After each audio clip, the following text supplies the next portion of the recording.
Nuevo bloque de Córdoba Noticias edición verano y ahora vamos a hablar, compañera, de un tema que se viene charlando durante toda la semana, que es este tema de la restricción primero que aplique el gobierno al maíz. Claro. La decisión de los entes agropecuarios de ir a un paro.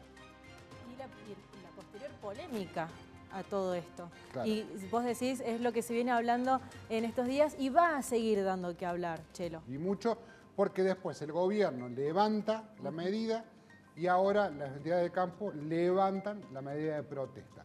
Está en línea Pedro Salas, que es el titular de la Sociedad Rural de Córdoba. Pedro, ¿cómo le va? Marcelo Meloni y Ernestina, los saludamos desde aquí de Córdoba Noticias. Buenas noches, un gusto estar con ustedes. Un gusto. Hola, bueno, Pedro. está confirmado esto, las entidades decidieron levantar la medida de fuerza. Sí, lo que pasa es que este es un problema que viene hace 90 días porque lo que hay que mirar básicamente en esto es el aumento del 96% que tuvo el precio del maíz en el año pasado, en este último tiempo. Entonces, es como que se pone el mercado de commodities en prioridad, obviamente, que usted si tiene maíz, ya sea acopiador, ya sea exportador, ya sea productor, y bueno, espera el mejor precio. Entonces, el problema es que nosotros tenemos una cadena muy importante vinculada al maíz. Tenemos toda la cadena aceitera de maíz, tenemos toda la cuestión de la alimenticia, por ejemplo, la polenta, tenemos el tema de los filot, tenemos el tema de los pollos, tenemos el tema del bioetanol. O sea, hay más de 250.000 puestos de trabajo vinculados a todo esto. Entonces, obviamente que cuando alguno dice, no te vendo maíz, lo voy a exportar, en este sentido se produce una puja interempresarial, el sector obviamente perjudicado, ¿qué va a hacer? Se fue al Ministerio de Agricultura, es decir, tenemos este problema, no sabemos si vamos a contar con maíz hasta la cosecha. Entonces, a petición de parte, porque esto fue a petición de parte, sobre todo del sector avícola, del sector de pollos y de huevos, es como que se toma esta medida para negociar. Se negocia, se hacen los primeros acuerdos de toda la cadena de maíz vinculada y por eso Coninagro no participó de esta medida de político partidaria que toma la mesa de enlace. Entonces se sientan y acuerdan.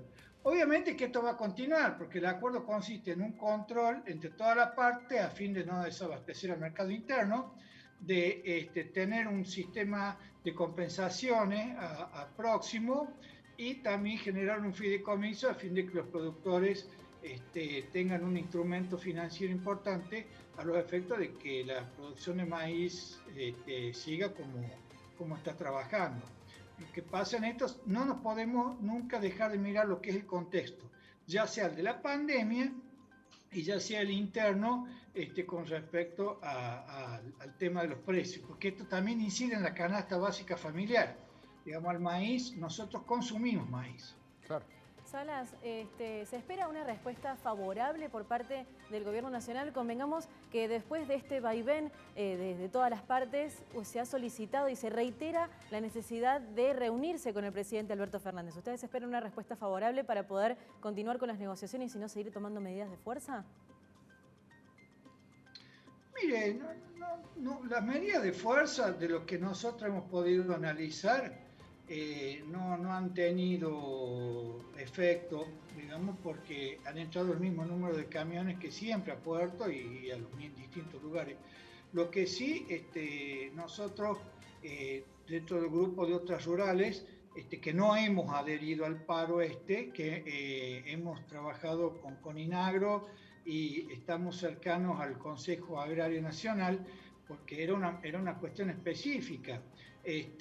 Imagínense, para el sector ganadero, para todo lo que hace en Córdoba, cerdos, pollos, filot y lo que es lechería, me había olvidado, estamos hablando de un insumo básico.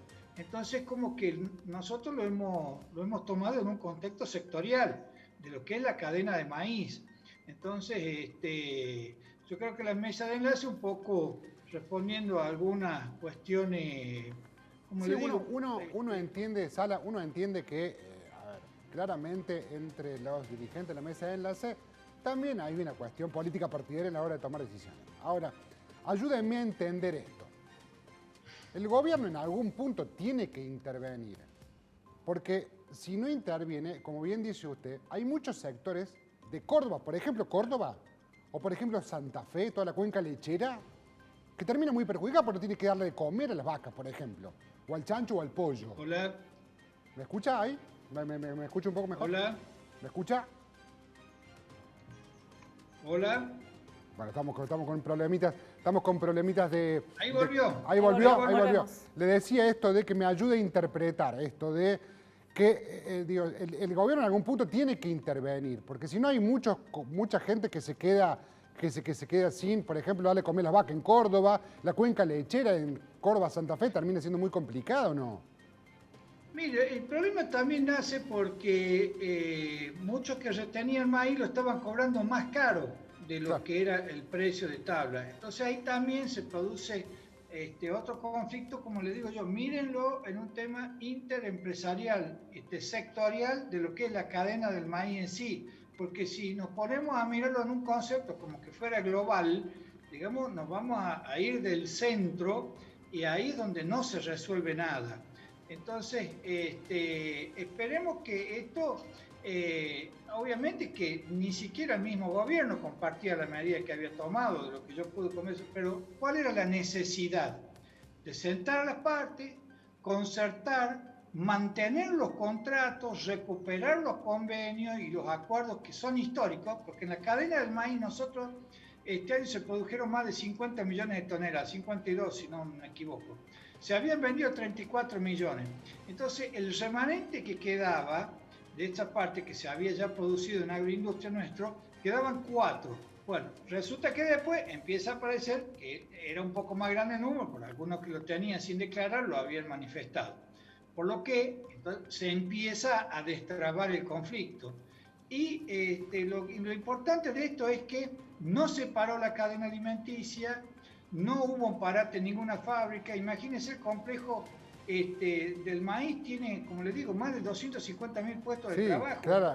Claramente tengo la sensación de que si no había por lo menos una pequeña intervención, había muchos complejos agroindustriales que se iban a ver muy perjudicados. Padre Pedro, le mandamos un abrazo grande y muchísimas gracias por estar en Córdoba Noticias. Muchas gracias a ustedes. Un abrazo grande. Gracias. Pedro Salas, de la Sociedad Rural de Córdoba, que no adhirió a la medida de fuerza. Nos vamos ahora a ver toda la cobertura que hizo Nahuel Granja hoy en el complejo ferial, en donde estuvo Matías Lamens con Esteban Avilés y Héctor Oscar Campana, que también participó en la llegada de Matías Lamens, el ministro de Turismo de la Nación, aquí a Córdoba. ¿Le parece? Sí, vamos con eso. Nahuel Granja. Como ya todos conocen a Martín, secretario de Obras Públicas de la Nación, que me acompaña, está haciendo un gran trabajo en el Ministerio de Obras Públicas, pero tiene un ojo siempre puesto en Córdoba, y siempre que hablamos de Córdoba referenciamos con Martín.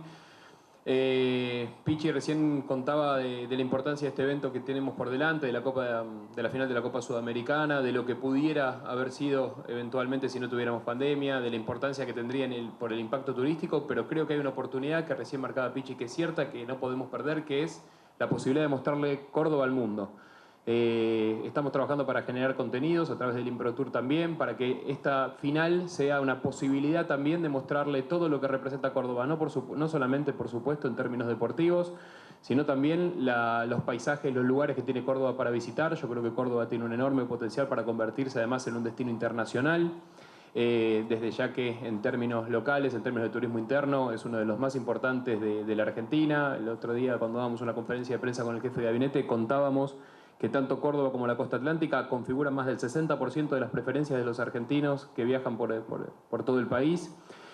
Con la particularidad esta semana que Córdoba fue el destino que más creció. El otro día compartíamos los datos con Esteban y con su equipo también. Córdoba fue intersemanalmente el destino que más creció, concentrado por supuesto en las localidades más importantes, pero a lo largo de todo el territorio de la provincia de Córdoba vemos que hay más tráfico, con alguna preocupación que tiene que ver con asistir a la industria turística, que ha pasado un año durísimo. En eso hemos trabajado muy bien con Esteban durante todo el año. Hemos diseñado diferentes programas a nivel nacional que se han complementado con los provinciales.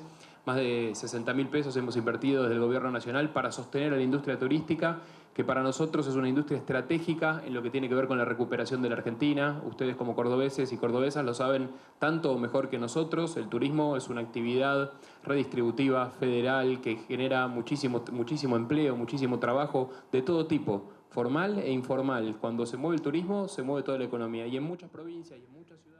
Matías Lamens hoy en Córdoba con el presidente de la Agencia de Córdoba Turismo, Esteban Avilés.